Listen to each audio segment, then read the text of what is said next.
I didn't cheat because I wanted to ruin us. I cheated because I was drowning and no one even knew I'd slipped beneath the surface. Not even Daniel. Especially not Daniel. It happened 6 months after my mother died. I had just turned 30 and grief wrapped itself around me like a weighted coat I couldn't unzip. Everything felt foggy, like I was walking through my own life with someone else's legs, someone else's heartbeat. Daniel did his best, I believe that. He cooked dinner when I forgot to eat. He held my hand at the funeral. He didn't ask for anything when I couldn't give affection for weeks. But at some point, trying wasn't enough. Because trying isn't the same as knowing. He didn't know how to talk to me about loss. And I didn't know how to tell him that his silence made me feel completely alone, in a house filled with 2 toothbrushes and 1 ghost. Slow walk around the park across from the office. I told him about my mother, about the guilt I carried for feeling nothing some days and everything all at once on others. He listened, and then he touched my hand, and I didn't pull away. The hotel was 2 blocks away. It happened quickly, not in lust, not in some passionate sweep of desire, but like a tired sigh that needed release. Afterward, I sat on the edge of the bed and stared at the floor for what felt like an hour. Nolan didn't speak. He knew better. I left without saying goodbye. I didn't eat the next day. I didn't sleep that night. I stared at Daniel's face as he slept beside me, peaceful, unaware, and hated myself in a way I never thought possible. I needed help. Not from him. I couldn't shatter him with this. So I booked an emergency session with my therapist. Dr. Reed had been seeing me for 2 years. He knew my history, my grief, my childhood wounds. He didn't gasp when I told him. He just asked, "What do you want now?" I didn't hesitate. I want to fix it. I want to go back. I want to be the version of me that didn't do this. He nodded slowly. Then he said something I will never forget. If Daniel is the future you want and you're sure this won't happen again, then telling him now right now might destroy what you're trying to save. I stared at him horrified. Are you telling me to lie?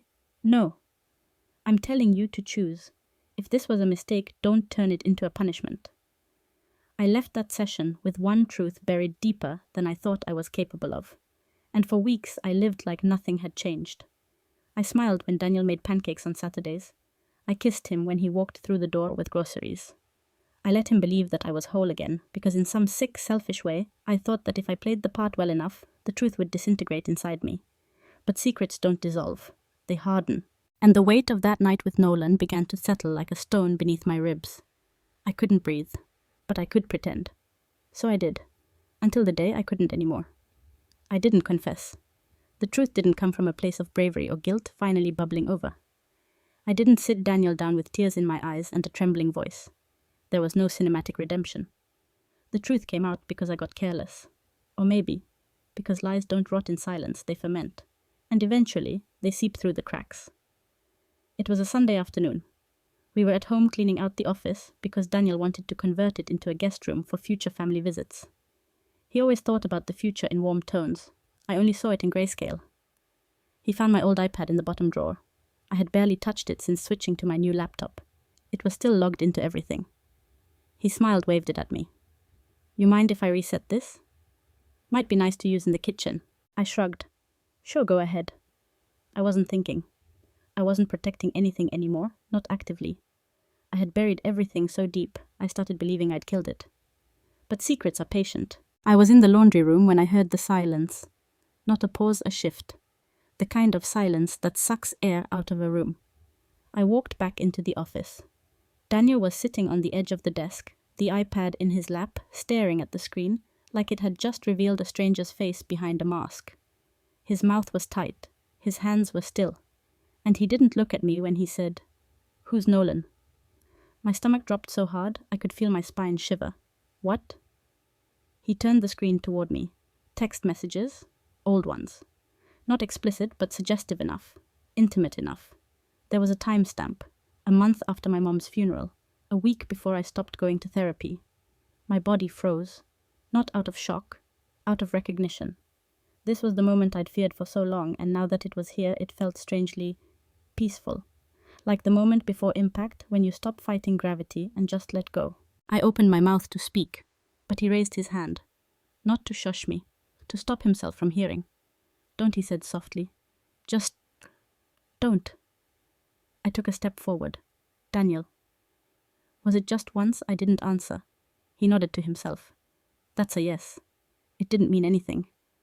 But you let me love you like nothing ever happened. His voice didn't shake. His hands didn't clench. He wasn't angry, not the way I expected. Not fire and shouting and accusations. He was quiet, still, as if he'd been unplugged from whatever version of reality he thought we were building. He didn't ask more questions. He didn't yell or slam doors. He just stood, walked past me, without touching my arm, my shoulder, my waist, all the places he used to hold like sacred ground. I followed him into the hallway. Please, I didn't mean for this to. Did you tell me because you trusted me? I stopped. What did you tell me? Or did I have to find out? I didn't answer. And that was the answer. He nodded again. That awful understanding nod, the one people give when they've accepted something irreversible. He grabbed his keys, a duffel bag, his hoodie from the hook. Before he walked out the door, he looked at me, really looked at me, and said, "You broke us. And then you let me live inside the version you patched together like it was still whole." And then he left, just like that. No screaming, no threats, just the sound of the door closing like the final page of a chapter I thought I was writing. I stood in the hallway for what felt like hours. The air was heavy, my throat was sore. I wasn't crying, not yet. I just stood there with every word I never said echoing through my chest, like ghosts knocking to be let out. The next morning I got a text. Staying at Kyle's. Don't contact me right now. And then, nothing. For days. That was when it hit me. Not the betrayal, not the loss, but the realization that Daniel would never look at me the same way again. Even if he came back. Even if he forgave me. Even if I bared every wound and begged for redemption. He would never unknow what I had buried.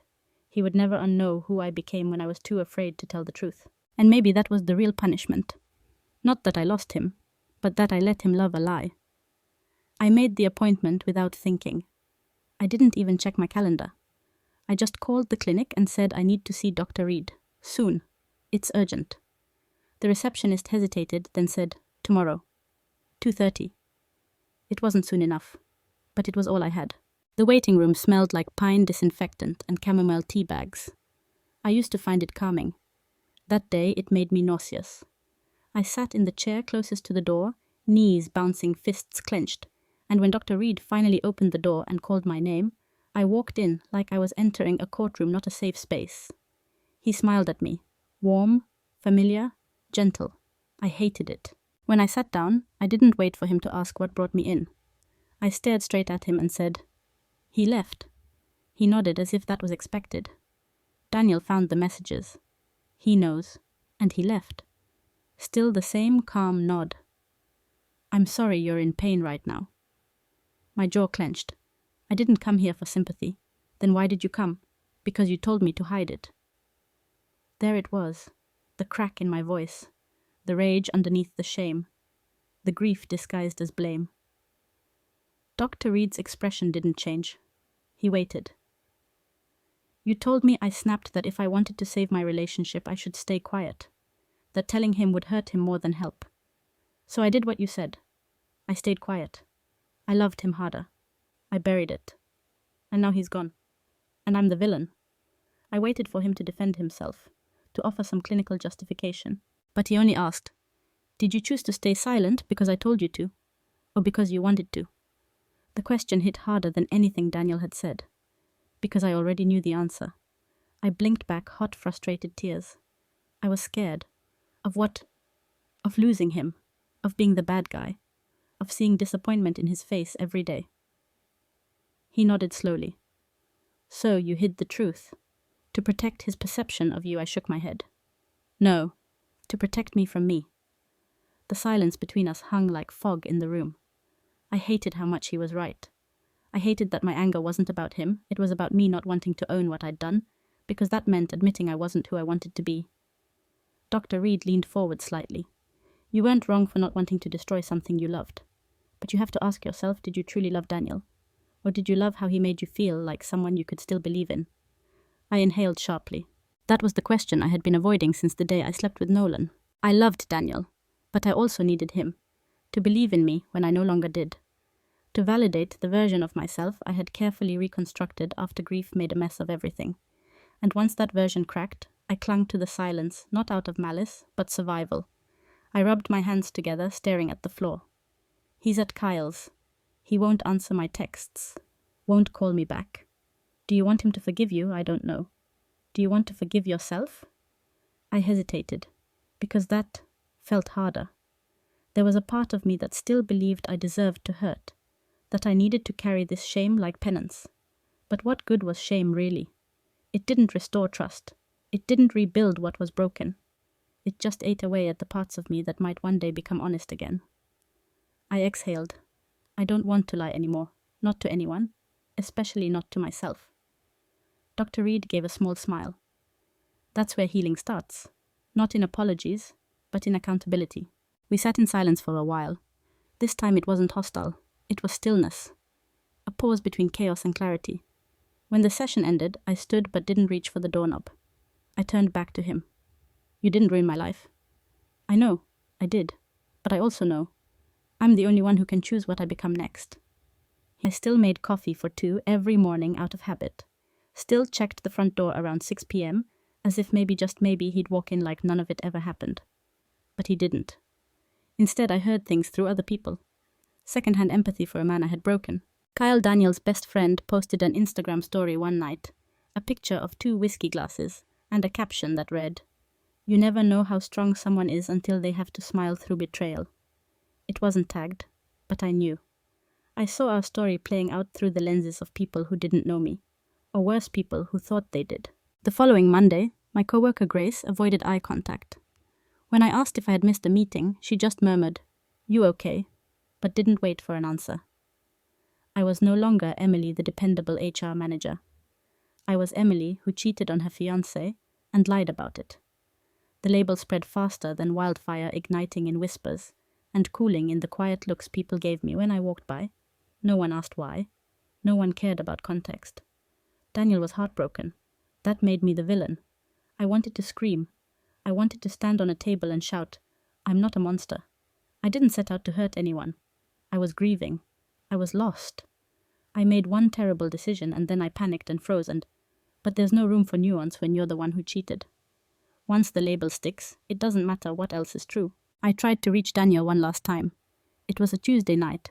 I sent a message that just said, "I know I've hurt you. I don't expect anything from you, not forgiveness, not contact. But please know that I'm facing every consequence. I'm not running. I just hope one day you'll see the full picture."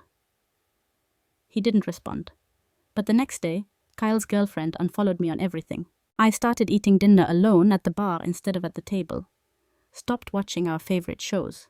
Stopped wearing the hoodie he left in the laundry basket, the one that smelled like his cologne and vanilla shampoo. I boxed it up with the rest of his things. It sat by the door for 2 weeks before I could convince myself to take it to Kyle's. Kyle didn't say a word when he opened the door, just took the box and nodded once. I looked past him, hoping to see Daniel. I didn't. I walked away with tears stinging my eyes, not from what Kyle did, but from the overwhelming feeling that everyone had chosen a side and no one had chosen me. I kept going to therapy. Dr. Reed told me something that stuck. You can't control the story people write about you once you've lost the pen, but you can decide what story you write for yourself next. At the time, it felt like a consolation prize. But over time, I realized I had spent so long trying to protect my image that I forgot to protect my integrity. And maybe that was why everything hurt so much now. Daniel was crying at his friend's house. That much I knew, and everyone pitied him. They wrapped him in warmth, in sympathy, in quiet nods. And you didn't deserve this. Meanwhile, I sat alone with my truth, picking apart every scene of the past year, like a director rewatching a failed film, looking for where it fell apart. Spoiler, it wasn't when I slept with Nolan. It was when I didn't tell the truth. There's a saying I once read, "A lie doesn't become the truth just because you meant well." That's what haunted me most. Not that I cheated, but that I became someone capable of building an entire world on top of something broken. And worse, someone who tried to live in it as if nothing would eventually cave in. I'm not angry at Daniel for hating me. I don't even know if he does. But I am angry that love once so warm and mutual had become a story of victim and villain. No grey, no depth. Just a headline people could gossip about over drinks. And yet, I stayed. I stayed in the house we picked together. I stayed in the routine I once shared with him. I stayed with the truth, not because I believed it would fix anything, but because I needed to prove to myself that I could finally live inside something real, even if it was lonely, even if it hurt, even if I never got the chance to say I was human. And I failed, because maybe that's what being the villain means. Not that you intended harm, but that you caused it anyway, and now you have to live with what's left. Some mornings I still wake up before the alarm, my chest heavy, my mind already running through old conversations that never ended properly. I lie there with the sun pushing through the blinds, and I think of Daniel. Not like a lover, not like a memory, more like a question I'll never fully answer. Where does love go when it ends in silence? It's been 4 months. He never came back. I don't know if he ever will. I don't expect him to, but I stopped checking my phone for his name weeks ago. That felt like a milestone. Not because I don't miss him, but because missing him no longer dictates who I am. I got a new therapist. Dr. Reed helped me through the fire, but I needed someone else to help rebuild. Someone who didn't witness my worst moment and associate me with it. My new therapist is a woman named Joy, and she listens in a way that doesn't feel clinical. She reminds me that remorse and self-worth can live side by side, that I don't have to live in exile to prove I've learned something. One day she asked me if you could speak to Daniel now, not to win him back, but just to be heard. What would you say I didn't answer right away? But that night I wrote it down. Dear Daniel, I'm not writing this to ask for anything. Not your forgiveness, not your pity, not even your understanding. I just need you to know that the woman who broke your heart was also the woman who loved you deeply. That those two things can exist in the same person, even when it doesn't make sense. I didn't cheat because I stopped loving you. I cheated because I stopped loving myself. And when I felt unworthy of you, I didn't walk away. I panicked. I wanted to keep what we had intact, so I built a wall and stood behind it, hoping the truth wouldn't find a way through. It did. You left because you deserved better, and I stayed behind because I finally realized that I do too. I'm not the woman you thought I was, but I'm also not the villain everyone thinks I am. I'm just someone who made a terrible decision and then tried to outrun it with silence. I won't do that again. Not with anyone, least of all myself. I hope you find peace, and I hope I do too, Emily. I'll never send it. It's not for him anymore. It's for me. I started walking more. Same streets we used to stroll together, but now with headphones and my own thoughts. I listen to poetry audiobooks. I try new cafes. I journal more honestly. I'm not pretending I'm healed, but I'm no longer afraid of the mirror, and that matters. My friends are coming back slowly. Not all of them. Some never will. But the ones who stay, they ask real questions now. They don't just want gossip. They want truth. They ask how I'm doing, not how Daniel is doing without me. And I answer without trying to make myself look better than I am. I'll say it plainly now. Yes, I cheated. Yes, I lied by omission. Yes, I let someone love a version of me I curated out of fear. But I'm still a good person. Not a perfect one. Not even always kind or brave. But someone who's learning to be accountable without collapsing. Someone who can sit with shame without letting it define her. Someone who finally understands the weight of trust and why it should never be carried with trembling hands. I used to think that silence was the softest path. But silence is loud when it's covering a scream. And love, real love, can't grow where truth is buried. So no, I'm not proud of what I did. But I'm not going to hate myself forever for it. Because healing isn't about erasing your worst chapter. It's about reading it aloud and choosing to keep writing anyway. If Daniel ever sees me again, I hope he doesn't see the girl who broke him. I hope he sees a woman who broke herself and then rebuilt from the rubble. Not to be loved again, but to live honestly.